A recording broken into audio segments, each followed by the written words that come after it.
الحمد للہ رب العالمین والصلاة والسلام علی رسول اللہ الامین نبینا محمد وعلی آلہ وصحبہ الطیبین الطاہرین اما بعد۔ معزز سامعین، سلسلہ شرح المتن العقدی میں آپ کو خوش آمدید کہتا ہوں۔ اس سلسلے میں بإذن اللہ تعالی ہم دکتور زیاد بن حمد العامر حفظہ اللہ تعالی، جو کہ الاستاذ المشارک فی العقیدۃ والمذاہب الفکریہ المعاصرہ ہے، ان کی ایک مختصر سا متن ہے جس کا نام ہے المتن العقدی، جس کے بارے میں شیخ فرماتے ہیں کہ خلاصۃ اعتقاد اہل السنۃ والجماعہ من مجموع المتون العقدیہ، جو عقیدے کے مختلف متون ہیں اس میں سے اہل السنہ والجماعہ کے عقیدے کا ایک خلاصہ شیخ نے پیش کیا ہے، اور اس کا عنوان رکھا ہے المتن العقدی، یعنی وہ متن جس میں عقیدہ بیان کیا گیا ہے، وہ متن جو عقیدے کی طرف منسوب ہے۔ اور شیخ نے اس کتاب کے مقدمے میں اس عقیدے کے متعلق یا اس متن کے متعلق یہ بات کی ہے کہ اس متن میں جو میں نے عقیدہ جمع کیا ہے، یہ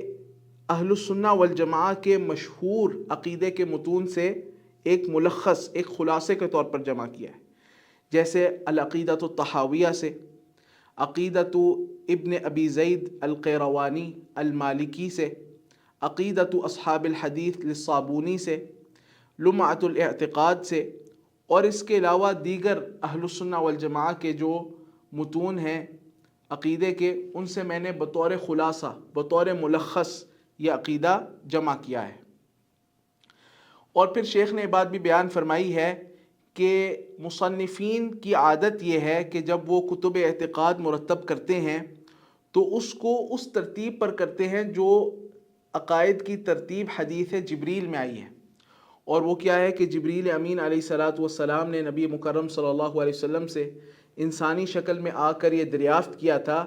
کہ مل ایمان، اے اللہ کے رسول صلی اللہ علیہ وسلم، ایمان کیا ہے؟ تو آپ نے فرمایا تھا ان تؤمن باللہ وملائکتہ وکتبہ ورسلہ والیوم الآخر وتؤمن بالقدر خیرہ وشرہ، کہ تم ایمان لاؤ اللہ پر، اس کے فرشتوں پر، اس کی کتابوں پر، اس کے رسولوں پر، یوم آخرت پر، اور تقدیر کے خیر اور شر پر مشتمل ہونے پر تم ایمان لاؤ۔ تو یہ جو ایک ترتیب ہے، پہلے ایمان باللہ، پھر ایمان بالملائکہ، پھر ایمان بالرسل، پھر ایمان بالکتب، پھر ایمان بالیوم الآخر، اور پھر آخر میں ایمان بالقدر،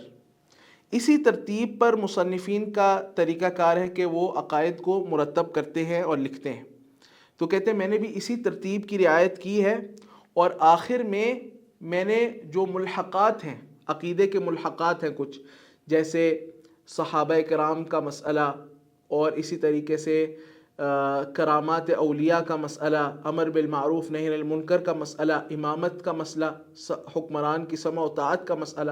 ان مسائل کو بھی میں نے آخر میں ذکر فرمایا ہے۔ پھر شیخ نے اس میں 9 فصلیں قائم کی ہیں، 9 فصلیں۔ پھر پہلی فصل ہے مقدمۃ الاعتقاد کے متعلق، عقیدے کے متعلق ایک جامع مقدمہ شیخ نے پیش کیا ہے، تقریباً 16 نکات میں عقیدے کے متعلق جو بنیادی اصول اور ضوابط ہیں اہل السنہ والجماعہ کے، انہیں ذکر فرمایا ہے۔ پھر فصل الثانی ہے ایمان کے متعلق، اس میں ایمان کے مسائل کا تذکرہ فرمایا ہے۔ فصل الثالث ہے ایمان باللہ کے متعلق۔ الفصل الرابع ہے ایمان بالملائکہ کے متعلق۔ الفصل الخامس ہے ایمان بالکتب کے متعلق۔ الفصل السادس ہے ایمان بالرسل کے متعلق۔ الفصل السابع ہے الایمان بالیوم الآخر، آخرت پر ایمان کے متعلق۔ اور الفصل الثامن ہے الایمان بالقدر، تقدیر پر ایمان کے متعلق۔ اور پھر 9ویں فصل اور آخری فصل ہے الفصل التاسع ملحقات الاعتقاد، جو عقائد کے ملحقات ہیں، جیسے میں نے آپ کو ذکر کیا مسئلہ صحابہ، مسئلہ امامت، مسئلہ کرامت اولیاء، اسی طریقے سے امر بالمعروف نہی عن المنکر کا مسئلہ، اس کے علاوہ دیگر چند مسائل۔ پھر آخر میں فرماتے ہیں واللہ اسأل ان یبارک فی هذه العقیدۃ السنیہ کما بارک فی اصولها، اللہ رب العالمین سے، اللہ احکم الحاکمین سے میں سوال کرتا ہوں کہ اللہ سبحانہ و تعالیٰ اس سنی عقیدے میں بھی وہ برکت ڈالے جو اللہ سبحانہ و تعالیٰ نے اس سنی عقیدے کے اصول میں، جہاں سے میں نے اس کو جمع کیا ہے،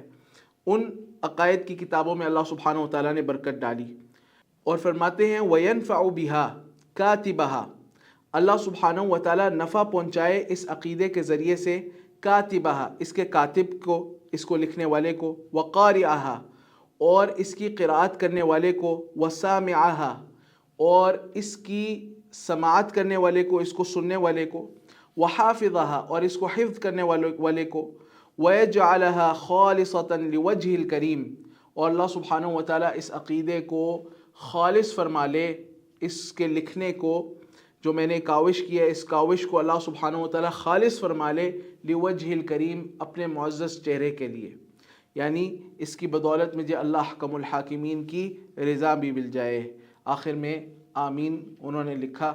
اور ہم بھی اللہ سبحانہ و تعالیٰ سے دعا کرتے ہیں کہ اس عقیدے کی توضیح میں، اس کی وضاحت میں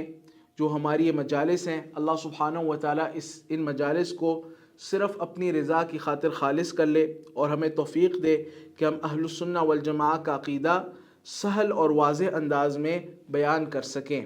اور ہماری کوشش یہ ہوگی کہ ہم ان فصول کی جو آگے آ رہی ہیں ایک موضوعاتی انداز میں شرح کریں، اور جو مغز ہے اور جو خلاصہ ہے وہ آپ کے سامنے پیش کر دیں۔